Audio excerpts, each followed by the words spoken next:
Assalamualaikum warahmatullahi wabarakatuh. Kami dari kelompok 1 SI 2019C yang akan membahas tentang Pancasila sebagai etika politik. Di sini kelompok 1 beranggotakan Ade Taufik Nugraha, Fikri Adi Rahmanuddin, Helmi Fatur Rahman, Miftah Farhamni, Muhammad Sunandar Awaludin, dan Sabrina Kaifa. Nama saya Helmi Fatur Rahman, NIM 2019 09 198. Pengertian etika. Secara etimologi, etika berasal dari bahasa Yunani, yaitu ethos, yang berarti watak, adat, ataupun kesusilaan. Jadi, etika pada dasarnya diartikan sebagai suatu kesediaan jiwa seseorang untuk senantiasa patuh kepada seperangkat aturan-aturan kesusilaan.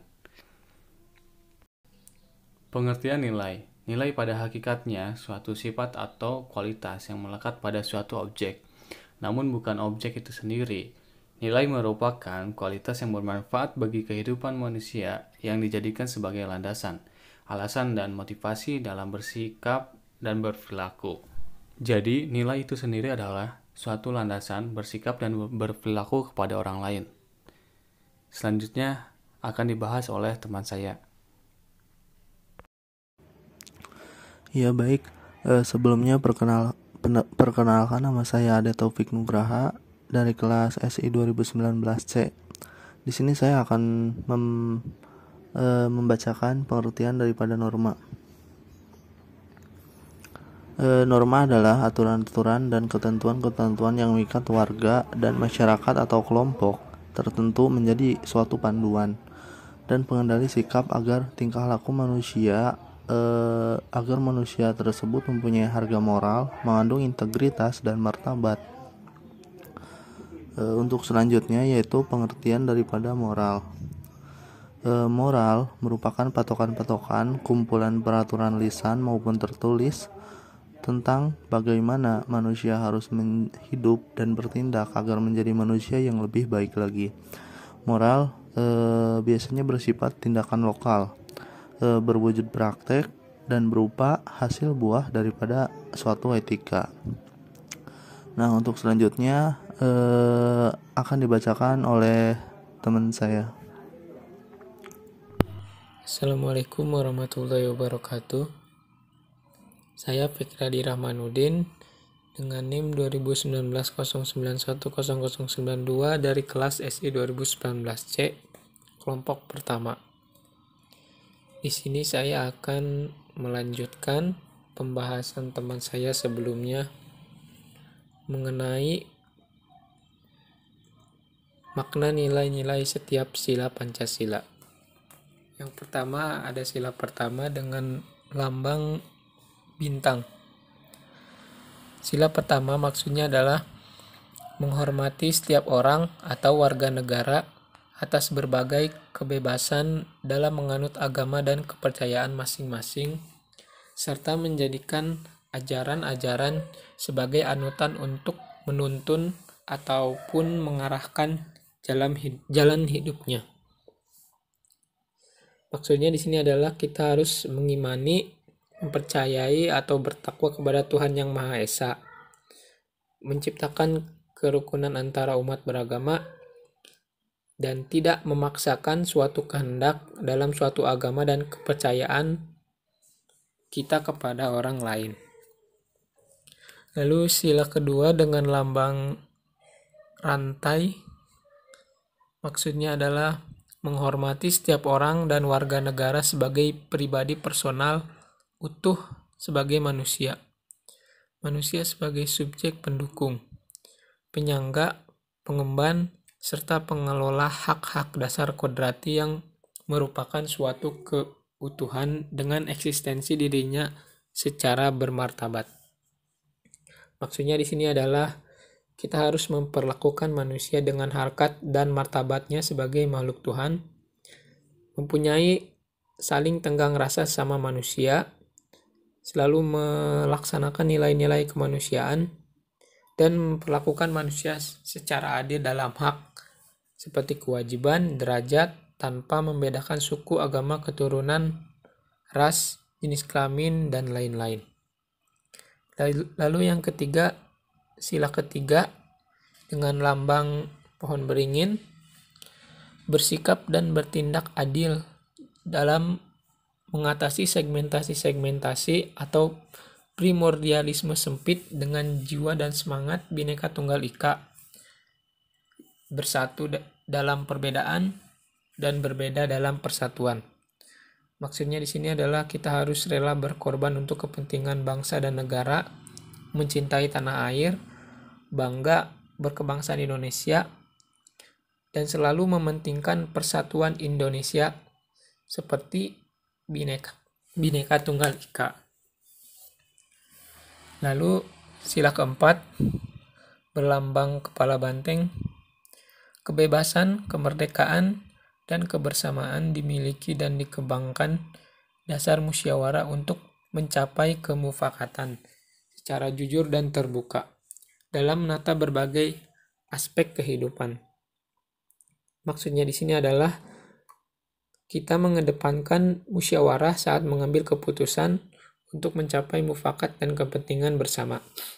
Menghormati setiap keputusan yang diambil secara adil, mengutamakan kepentingan bersama di atas kepentingan pribadi dan golongan, dan harus bisa mempertanggungjawabkan keputusan yang telah diambil lewat musyawarah yang telah dilakukan.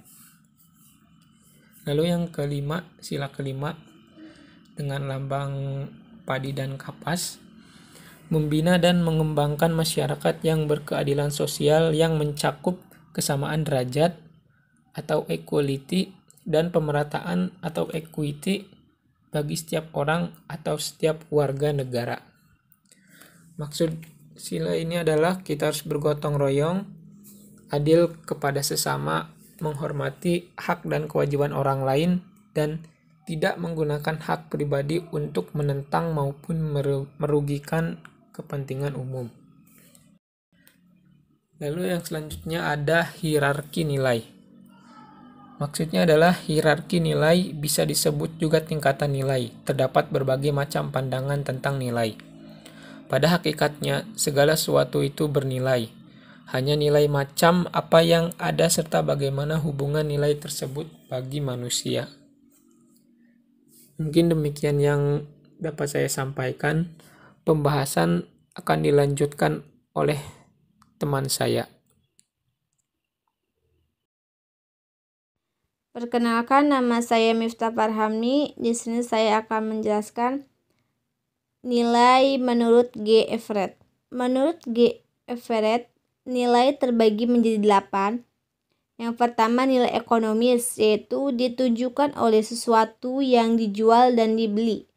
Kedua, nilai kejasmanian, yang tertuju pada kesehatan, efisiensi, dan keindahan kehidupan badan.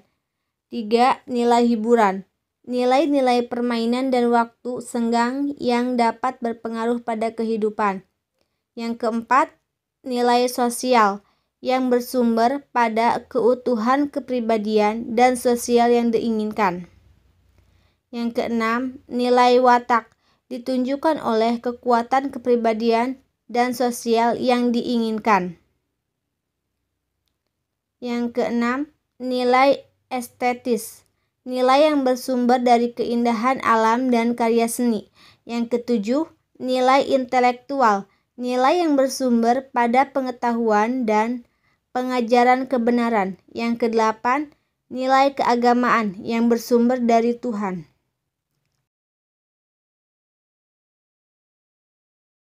Nilai dasar berupa penjabaran nilai dasar, yaitu arahan kinerja untuk kurun waktu tertentu dan kondisi tertentu. Sifat kontekstual, yaitu harus disesuaikan dengan tuntunan zaman. Nilai instrumental berupa kebijakan, strategi, sistem, rencana, program, dan proyek. Nilai instrumental terpengaruh oleh waktu, keadaan, dan tempat sehingga sifat dinamis, berubah, berkembang, dan inovatif.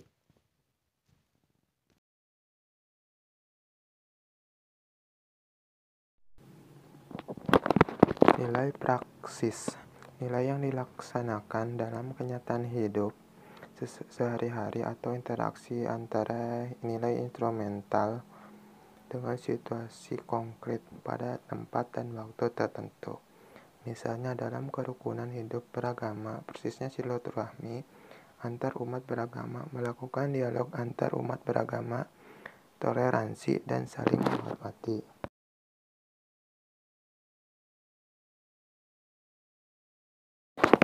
Hubungan nilai, norma, dan moral. Hubungan nilai, norma, dan moral. Nilai, norma, dan moral langsung maupun tidak langsung memiliki hubungan yang cukup erat, karena masing-masing akan menentukan etika bangsa ini. Sebagaimana hal tersebut, maka nilai akan berguna menuntun sikap dan tingkah laku manusia bila dikonkretkan dan diinformasikan menjadi lebih objektif, sehingga memudahkan manusia untuk menjabarkannya dalam aktivitas sehari-hari. Dalam kaitannya dengan moral, maka aktivitas turunan dari nilai dan norma akan memperoleh integritas dan martabat manusia. Derajat kepribadian itu amat ditentukan oleh moralitas yang mengawalnya. Sementara itu, hubungan antara moral dan etika kadang-kadang atau seringkali sejajarkan arti dan maknanya. Namun demikian, etika dan pengertiannya tidak berwenang menentukan apa yang boleh dan tidak boleh dilakukan seseorang. Wewenang itu dipandang berada di tangan pihak yang memberikan ajaran moral. Perkenalkan, nama saya Sabrina Kaifa dari kelompok 1 dengan NIM 2019-09-186. Pengertian politik. Istilah politik berasal dari kata polis atau bahasa Yunani yang artinya negara, kota. Dari kata polis dihasilkan kata-kata seperti ini.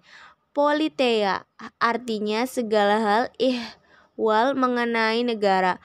Polites artinya warga negara. Politikus artinya ahli negara atau orang yang paham tentang negara atau negarawan. Politikia artinya pemerintahan negara. Nilai-nilai Pancasila sebagai sumber etika politik. Sebagian dasar filsafat negara Pancasila tidak hanya merupakan sumber derivasi peraturan perundang-undangan, melainkan juga merupakan sumber moralitas terutama dalam hubungannya dengan legitimasi kekuasaan, hukum, serta kebijakan dalam pelaksanaan dan penyelenggaraan negara. Sila pertama, ketuhanan yang Maha Esa, serta sila kedua, kemanusiaan yang adil dan beradab adalah merupakan sumber nilai-nilai moral bagi kehidupan bangsa dan negara. Etika politik dalam kehidupan berbangsa dan bernegara. Tanda-tanda mundurnya pelaksanaan etika berbangsa. Pertama, konflik sosial berkepanjangan. Kedua, berkurangnya sopan santun dan budi luhur dalam kehidupan sosial. Ketiga, melemahnya kejujuran dalam sikap amanah. Keempat, mengabaikan ketentuan hukum dan peraturan. Pokok-pokok etika berbangsa. Etika sosial budaya, etika politik pemerintahan, etika ekonomi dan bisnis, etika penegakan hukum, etika keilmuan, dan etika lingkungan.